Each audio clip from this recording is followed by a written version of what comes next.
નમસ્કાર, જય માતાજી, જય દ્વારકાધીશ. જણાવતા ખૂબ દુઃખ થાય. ધંધુકામાં ગઈકાલે બે રમીથી એક ભરવાડ સમાજના યુવાનનું મર્ડર થયું. આની પહેલા પણ કિશન ભરવાડનું મર્ડર થયેલું.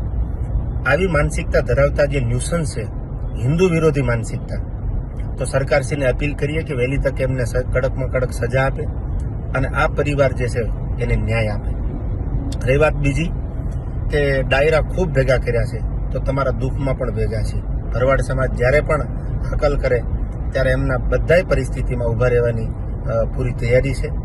ખુલ્લે આવીને ઊભી રહેવાની તૈયારી છે. ત્યારે દ્વારકાધીશને પ્રાર્થના કરી જે પરિવાર ઉપર દુઃખ પડ્યું છે એને મજબૂત બનાવે, એને આ દુઃખનો સામનો કરવાની ક્ષમતા અને શક્તિ આપે. અને સરકારને ફરી અપીલ કરીએ કાયદો અને વ્યવસ્થા સાથે એને ન્યાય આપે, એવી આપણી બધાની માંગ છે. અને હિન્દુ વિરોધી જે માનસિકતા ધરાવે છે આને વહેલી તકે જો ડામવામાં નહીં આવે તો આજ આ ભરવાડ સમાજ, કાલ કોઈ બીજો સમાજ, કાલ કોઈ ત્રીજો સમાજ, આ બધા હિન્દુ ઉપર જ્યારે આવા ઘા થાય છે ત્યારે આ પાંચમી ઘટના છે હું જાણું છું ત્યાં સુધી, તો વહેલી તકે આનો કંઈક રસ્તો નીકળે એવી સરકારશ્રીને આપણા બધાની અપીલ છે. અને જ્યાં જરૂર પડે ત્યાં હૃદયથી, તન, મન અને ધનથી ભરવાડ સમાજ સાથે છીએ. જય સિયારામ, જય દ્વારકાધીશ.